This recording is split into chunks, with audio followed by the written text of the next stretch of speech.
वअला आलिहि व अस्हाबिहि अजमाइन अम्मा बअद फ़अऊज़ु बिल्लाहि मिनश शैतानिर रजीम बिस्मिल्लाहिर रहमानिर रहीम फ़रीज़तम मिनल्लाह इन्नल्लाह कान अलीमन हकीमा तिल्का हुदूदुल्लाह वक़ाल अलैहिस्सलातु वस्सलाम अल्लिमुल फ़राइज़ फ़इन्नहा मिन दीनिकुम सदक़ल्लाहु मौलानल अज़ीम व सदक़ रसूलुहुन नबियुल करीम व नहनु अला ज़ालिका लमिनश शाहिदीन वश्शाकिरीन वल्हम्दुलिल्लाहि रब्बिल आलमीन। काबिल एहतराम बुज़ुर्गों, दोस्तों और मेरे अज़ीज़ साथियों, महज़ अल्लाह ही का फ़ज़्ल व करम है कि अल्लाह ताला ने हम सबको इतनी ज़िंदगी अता की कि एक बार फिर हमें ये मौका मिला कि हम जुमा का मुबारक दिन पालें और जुमा के बयान से मुस्तफ़ीज़ हों। अल्लाह तबारक व तआला से दुआ है कि अल्लाह ताला मुझे सही सही कहने की और सही सही समझने की, समझाने की और फिर उस पर अमल करने की तौफ़ीक़ नसीब फ़रमाएँ। हर हफ्ते उन्वान बदल बदल कर दीन के अहम शोबों और अहम बातों को आपके सामने पेश किया जाता है, जो कि हम सब पर ज़रूरी होता है उसका जानना। पिछले हफ्ते इबादात के ताल्लुक़ से बयान हुआ था। इबादात में सबसे अहम इबादत नमाज है, जिसके ताल्लुक़ से तंबीह की गई थी, तरग़ीब दी गई थी, उसकी अहमियत बताई गई थी और बिल्कुल हुज्जत तमाम कर दी गई थी इस बात में कि नमाज के बग़ैर मुसलमान का इस्लाम नहीं, नमाज के बग़ैर मोमिन का ईमान है ही नहीं। बिल्कुल इस बात को वाज़ेह कर दिया गया था कि मुसलमान नमाज पढ़ता है, काफिर, मुशरिक और फासिक नमाज नहीं पढ़ते। इस वज़ाहत के बाद अल्लाह ताला हम सब को तौफ़ीक़ अता फ़रमाएँ, हर शख्स को फ़िक्र और दिलचस्पी अता फ़रमाएँ कि हम अपने माहौल को ऐसा बनाएं कि एक भी बेनमाजी न रहे। कितना अच्छा माहौल होगा, बुरा माहौल होगा। अगर हर शख्स नमाजी होगा तो माहौल में कितनी बरकतें होगी, घरों में कितनी बरकतें होगी। आपने सुना होगा, सुनते आ रहे हैं कि बेनमाजी की नहुसत 40 घरों तक होती है। और आज हमारे माहौल में कितने बेनमाजी, आप खुद गौर करें। ऑफिस में बेनमाजी, घरों में बेनमाजी, मोहल्लों में बेनमाजी, तो नहुसत नहीं आएगी, मुसीबत नहीं आएगी तो क्या होगा? आफतें, रंजिशें, आपस में अदावतें, दुश्मनियाँ, बेहिसियाँ नहीं होगी तो क्या होगा? तो ये तय कर लें, अल्लाह ताला हम सबको दिलचस्पी अता फ़रमाए कि हम ये तय कर लें कि हमारे माहौल में एक शख्स भी बेनमाजी न रहे। सिर्फ मेरे बोलने से कुछ नहीं होगा, मैं तो तंबीह कर रहा हूँ। और अंबिया और पैगंबरान और तमाम रसूल यही करते थे और उलमा की भी यही ज़िम्मेदारी है। तंबीह कर देते हैं, बता देते हैं, समझा देते हैं। करने का काम सबका होता है। अगर मैं बताऊंगा, मैं करूंगा और आप लोग इसमें दिलचस्पी नहीं लोगे तो मेरी बात हवा में रह जाएगी। तो फ़िक्र और दिलचस्पी आप में से हर शख्स को पैदा करना है। कि मेरे माहौल में, मेरे आसपास ऐसा माहौल बने कि एक भी बेनमाजी ना रहे। क्यों नहीं हो सकता? हो सकता है। बस नीयत, इरादा, पक्का इरादा और दिलचस्पी पैदा करने की ज़रूरत है, और अल्लाह से दुआ मांगने की ज़रूरत है कि अल्लाह मेरे अंदर कोई इस सिलसिले में फ़िक्र नहीं है। ऐ अल्लाह, मैं यकीन करता हूँ कि आपकी इबादत में ही हमारी कामयाबी है, लेकिन मैं कमज़ोर हूँ। ऐ अल्लाह, आप मेरे दिल में फ़िक्र और दिलचस्पी पैदा कर दीजिए। आज से ये दुआ कम से कम मांगें, उसका फ़ायदा ये होगा कि आप सब के अंदर भी फ़िक्र और दिलचस्पी पैदा हो जाएगी इंशाअल्लाह। दूसरों को नमाज की तरफ बुलाने में और अपने माहौल को नमाजी बनाने में मज़ा आएगा, अच्छा लगेगा, मोहब्बतें मिलेंगी, उल्फतें मिलेंगी। अल्लाह ताला तौफीक अता फ़रमाए। ये गुज़िश्ता हफ़्ते का बयान था जिसका ख़ुलासा मैंने आपके सामने अर्ज़ कर दिया।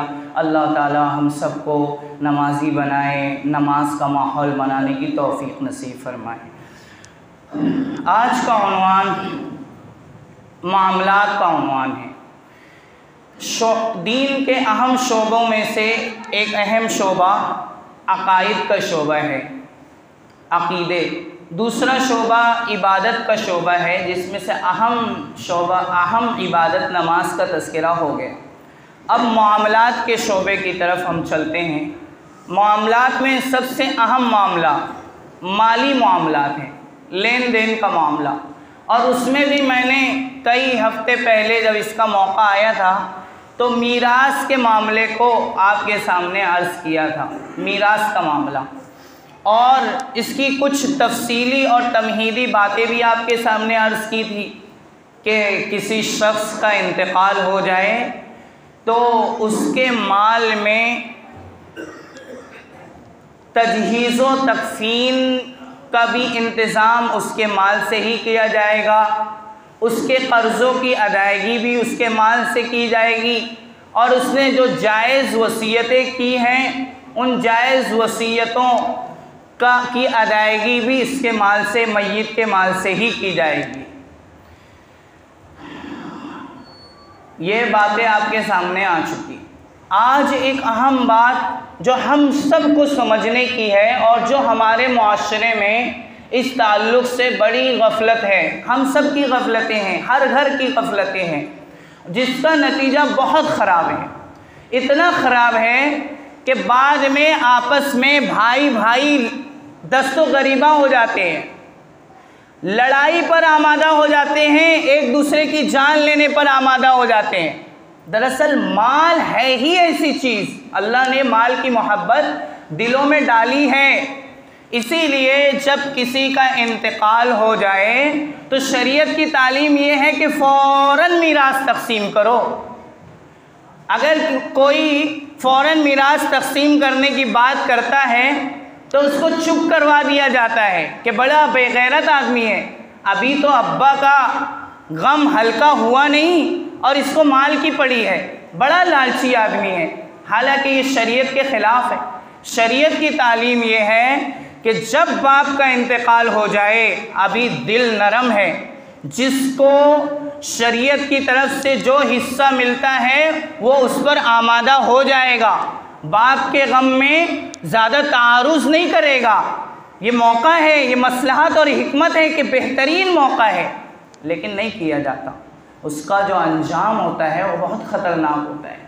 जो आपस में हसद, कीना, जलन, एक दूसरे से दूरियां, नफ़रतें, तो हमें और आपको जो नई जनरेशन है, नई नस्ल है, उसे भी, और जिन लोगों ने सही तरीके से अभी तक तक़सीम नहीं की है उन्हें भी ये बात जान लेनी चाहिए कि आपस में एक दूसरे की मिल्कियत मुतय्यन होनी चाहिए। ये चाहे बात ज़रा ठीक सी नहीं लगती कि ये मेरी चीज़ है, ये वाज़े होना चाहिए। शौहर की चीज़ें और उसके सामान वाज़े होने चाहिए कि मोहतरमा ये मेरी चीज़ है। किसी भी मौके पे अर्ज़ कर दें कि ये मेरी चीज़ है, वाज़े होना चाहिए। बीवी को भी बता देना चाहिए कि ये चीज़ें मेरी हैं। बाप को भी अपनी चीज़ें वाज़ेह और कंफर्म कर देना चाहिए कि बेटा ये चीज़ें मेरी हैं और ये तुम्हारी हैं, और बेटे को भी मालूम होना चाहिए कि ये चीज़ें मेरी हैं। इसमें बड़ी गफलत होती है, पूरी ज़िंदगी गफलत में गुजरती है, बाद में झगड़ा उठता है। तो ये कंफर्म करना बहुत ज़रूरी है, छोटी सी छोटी चीज़ के बारे में भी कंफर्म करना ज़रूरी है। सुई तक के मामले में अजाब में गिरफ्तारी हुई है। एक आलिम ने एक बयान में सुनाया एक बुज़ुर्ग का वाक़या कि उन्होंने किसी मौके पर अपने कपड़े में सिलाई की गरज से पड़ोसी से सुई ली और सिलकर अलमारी में किसी जगह रख दी, और इत्तेफाक की बात उनका इंतकाल हो गया। इंतकाल के बाद थे बड़े बुज़ुर्ग, मुत्तकी, परहेज़गार, और बड़ी बड़ी नेकियां ज़िंदगी में, तहज्जुद की पाबंदी, कुरान शरीफ की तिलावत, लोगों के काम आना, इल्म दीन की दर्स व तदरीस, सब कुछ था। लेकिन सुई की वजह से उनको पकड़ लिया गया, अज़ाब में गिरफ़्तार कर लिया गया, कब्र में ही अज़ाब का सिलसिला शुरू हो गया। अब किसी शागिर्द के ख्वाब में आए, अल्लाह ताला तौफ़ीक़ अता फरमाते हैं, मरने वाले दरख्वास्त करते हैं या अल्लाह ताला खुद ही किसी के ख्वाब में मेहरबानी करके दिखा देते हैं कि फ़लाँ शख्स किस हालत में है, ताकि वो ख़ास करीबी, चाहे शागिर्द हो, चाहे बेटा हो, चाहे बेटी हो, उसके ख्वाब में अब्बा या उस्ताज़ आते हैं और हाल खैरियत मालूम हो जाती है कि किस हाल में है। अज़ाब होता रहता है तो तकलीफ़ का मामला दिखा दिया जाता है, खुश होते हैं तो वो भी दिखा दिया जाता है ताकि इत्मीनान और तसल्ली हो जाए। तो एक शागिर्द के ख्वाब में आया कि मेरे उस्ताज़ को एक सुई की वजह से पकड़ लिया गया, जो सुई उन्होंने अपने अलमारी में रखी हुई है फला जगह, और कहा कि बेटा उस अलमारी में जाकर देखो कि वो सुई है या नहीं, अगर है तो उसे उठाकर फला पड़ोसी के घर पहुंचा दो।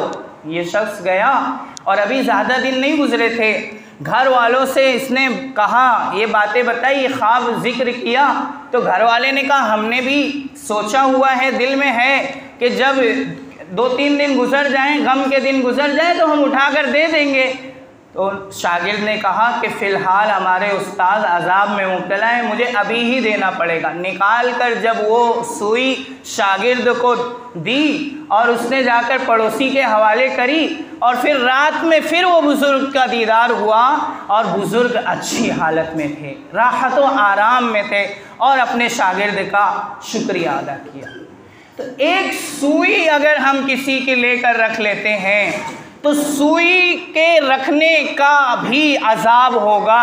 अगर हम उसके मालिक को नहीं पहुंचाते और अपने पास रख लेते हैं और ख्याल नहीं करते, उसकी वजह से भी पकड़ हो सकती है, जैसा कि उस बुज़ुर्ग की पकड़ हुई। तो बड़ा ख़तरनाक मामला है, ये वाज़ेह होना चाहिए। अगर इस हालत में हमारा इंतकाल हो गया या किसी का इंतकाल हो गया कि उसको मालूम नहीं है कि मेरा सामान कौन सा है, किसका कौन सा है, तो फिर कोई भी इस्तेमाल करेगा। किसी और की चीज़ किसी और के पास इस्तेमाल हो रही है, हालांकि बगैर उसकी इजाज़त के जायज़ नहीं है।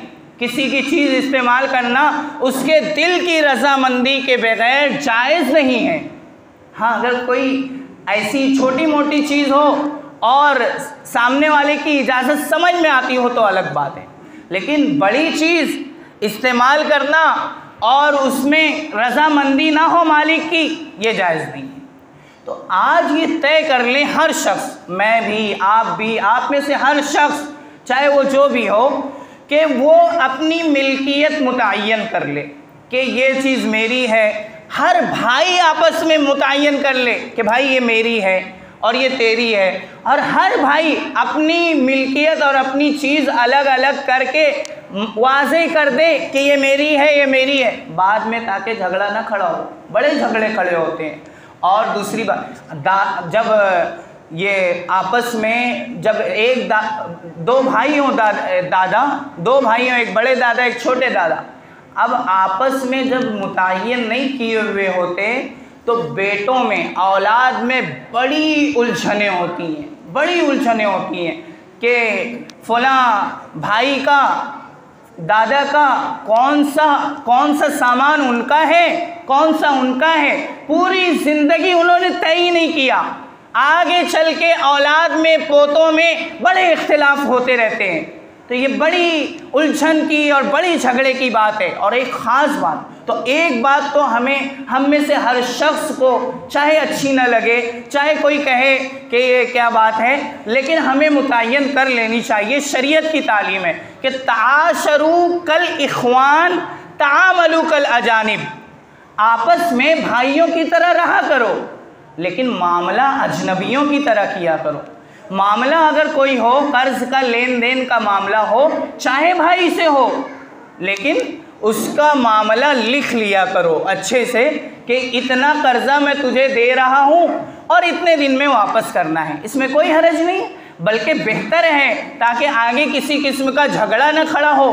मामलात की सफाई ये इस्लाम में बहुत बेहतरीन अमल है कि मामला साफ़ हो, दिल साफ़ हो। मामलात की ख़राबी से दिल एक दूसरे के ख़राब हो जाते हैं, आपस में जलन कुढ़न।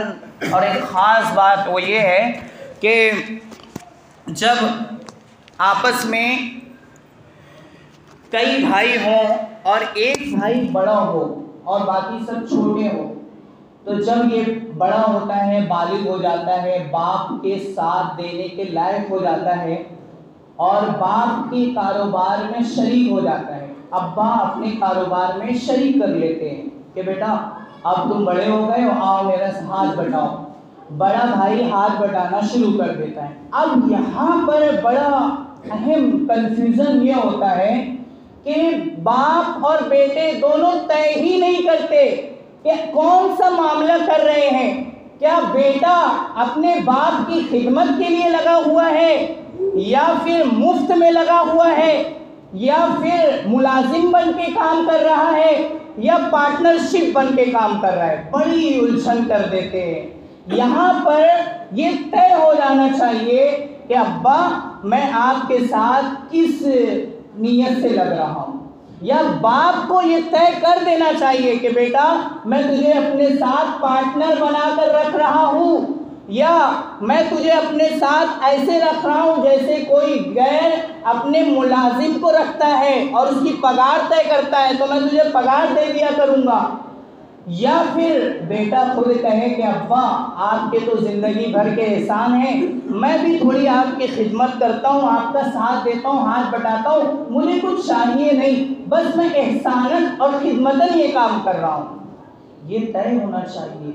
ये तय ना होने की सूरत में जब बाप का इंतकाल हो जाता है तो सारे कारोबार के मामलात अब बड़े भाई के हाथ में आ जाते हैं, क्योंकि सब कुछ वो देखा हुआ होता है, जान रहा होता है, काबिज हो जाता है, कब्जा कर लेता है बड़ा भाई, सारे मामला जान रहा होता है, चेक वगैरह उसके हाथ में होते हैं, नौकर उसके हाथ में होते हैं, और सारा मामला तो जानता है, सब कुछ जानता है, कब्जा कर लेता है। अब छोटे भाई छोटी बहनें जो यतीम हैं, अब उनका हक मारता है।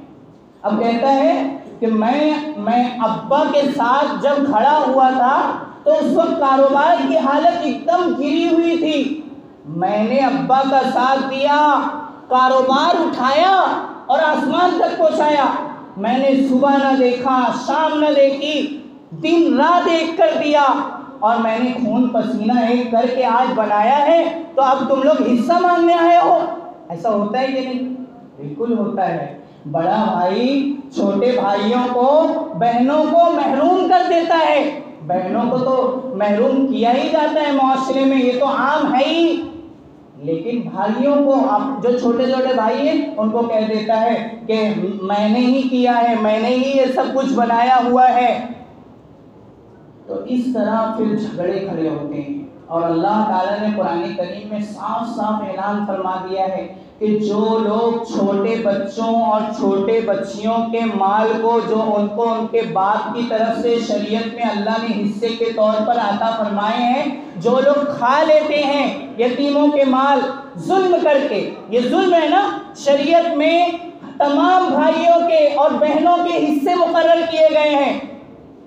अब ये जुल्म है कि बड़े भाई ने तमाम हिस्से अपनी तरफ कर लिए, कब्जा कर लिया, भाइयों को देने के लिए तैयार नहीं, बहनों को देने के लिए तैयार नहीं, और ये कहता है कि बहन तेरी शादी में अब्बा ने जो जहेज दिया था ना वो हो गया, तुझे मिल गया, बाप का जो हिस्सा था तुझे मिल गया। हालांकि ये गलत है। जहेज का मामला अलग है। अल्लाह ने बहनों की मीरास, बेटी की मीरास अलग से बयान की है।